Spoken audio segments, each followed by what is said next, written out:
Liberty Power Hour is on. Welcome to a brand new episode of Freedom Watch, a 60-minute injection of raw liberty, streaming from the highly acclaimed strategy room at foxnews.com. I'm your host, Judge Andrew Napolitano. We'll discuss the issues that profoundly affect your freedom, your civil liberties, your financial liberties, and your right to have a government that stays within the confines of the Constitution.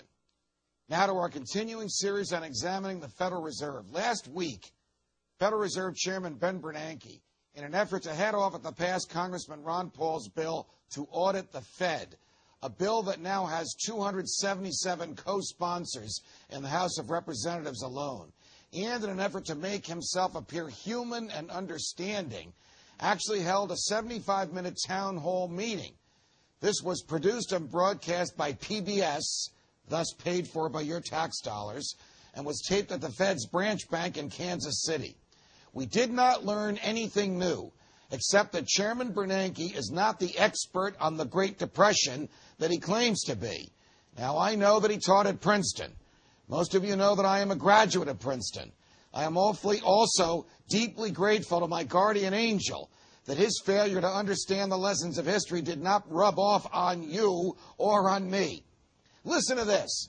He told his public TV listeners that the one thing he most wants is not to preside over a second Great Depression. I was not going to be the Federal Reserve Chairman who presided over the second Great Depression. And for that reason, I had to hold my nose and stop those firms from failing. I am as disgusted about it as you. One would think he does not know what he's talking about. The Great Depression was great, not because of the depth of the unemployment or the magnitude of shareholder or investor loss. It was great because of the duration of the Depression. The Fed at the time, the Congress, FDR, and a cowed Supreme Court set the country on a course to centralize control of the economy, which brought rationing of goods, artificial interest rates, minimum wages that shut business down, and the confiscation of gold. When they saw how bad they made the bubble burst from the 20s, they maneuvered us into a war, and that brought on more rationing and the draft. It was not until the guys returned home from the war that a free market was unleashed and the Depression ended 16 years after it started. Some people never learn. Today, as you'll hear soon, the Fed lends money to foreign central banks and doesn't know or even care what they do with it.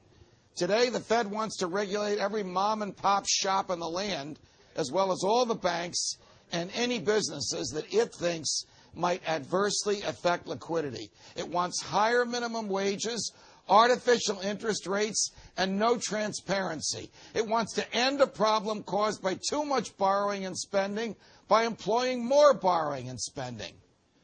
Einstein once said, don't expect the people who caused a problem to solve it. But that's what the Fed and its wistful, historically illiterate chairman wants us to do. It's always my pleasure to introduce one of America's great defenders of freedom and liberty in Congress and anywhere today. Congressman Ron Paul joins us from our nation's capital. Congressman Paul, as always, welcome back to Freedom Watch. Thank you very much, Judge. Thank you. I guess Chairman Bernanke is feeling the heat. I guess he's really concerned that H.R. 1207, which will require a public audit of the Fed, might actually become law. In an effort to put on a human face, in an effort to show an understanding of our situation, went on public television for 75 minutes to tell us something we already knew. What do you think? Well, there are more first. First they hired a lobbyist, and I guess she didn't do too well, so he's going to be the chief lobbyist and go on PBS and talk about 1207. But he may be right. He might not be the one that ushers in another Great Depression, but it will turn out to be the greatest depression ever, because I think it's going to be worldwide. I think it's going to get a lot worse, and I think we're going to blame him for perpetuating it. We can't blame him for the crisis that developed last year, because that was the previous inflation that Greenspan ushered in. But the perpetuation of this depression, recession is going on now, and the deepening of it, we can lay at the doorstep of the Federal Reserve, and that'll be Bernanke. It'll be Bernanke.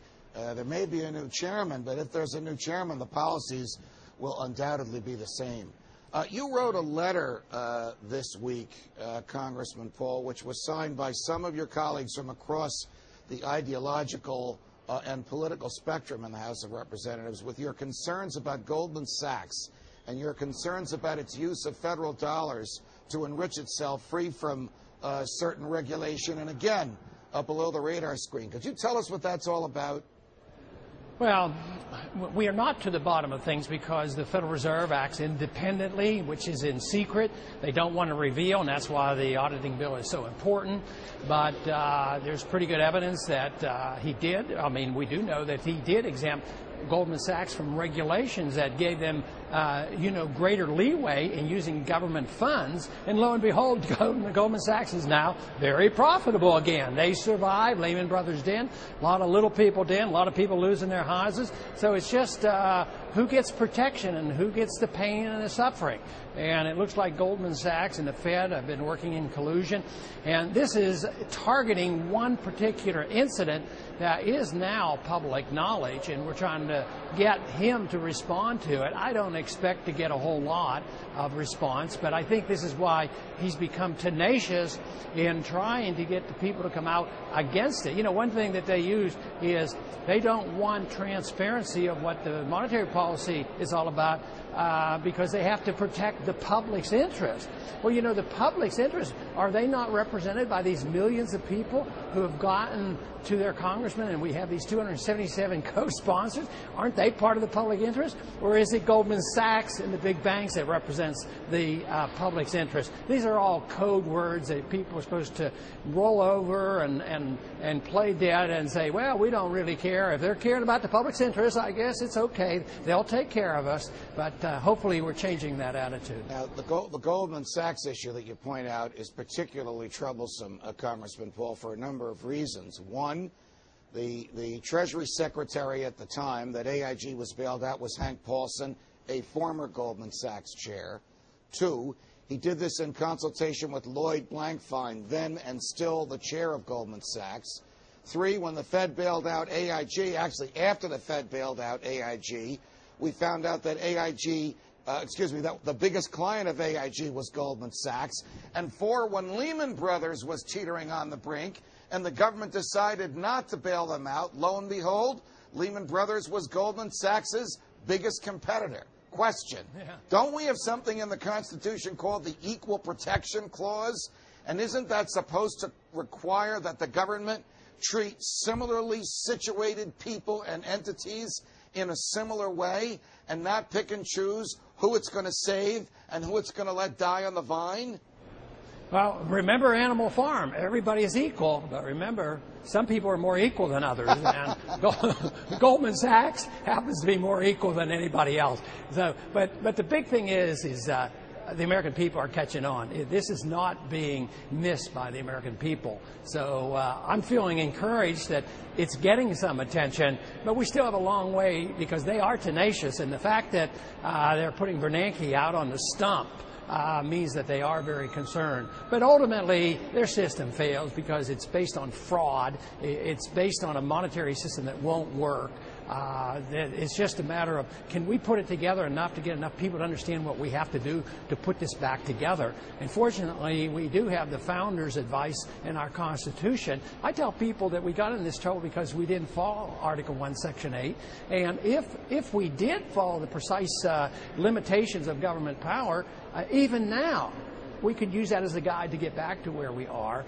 And so I'm encouraged that more people are thinking that way, but not here in Washington, because I still don't have them reading the Constitution here yet. Well, you're getting there. Two of your colleagues gave me a little bit of hope this week. Congressman Dennis Kucinich was on my radio show, Brian and the Judge, during the course of which he said absolutely wonderful things about you and your understanding of the Federal Reserve and the free market. It was nothing new to me and our listeners, but it was nice to hear it coming from the lips of a liberal Democrat. But he also said he's convinced H.R. 27 will pass the House and eventually pass the Senate. If he's right, of course, that's great news. The other interesting thing this week that I saw is came from another Democrat, your Congressman Alan Grayson, interrogating Chairman Bernanke and getting him to admit that they have loaned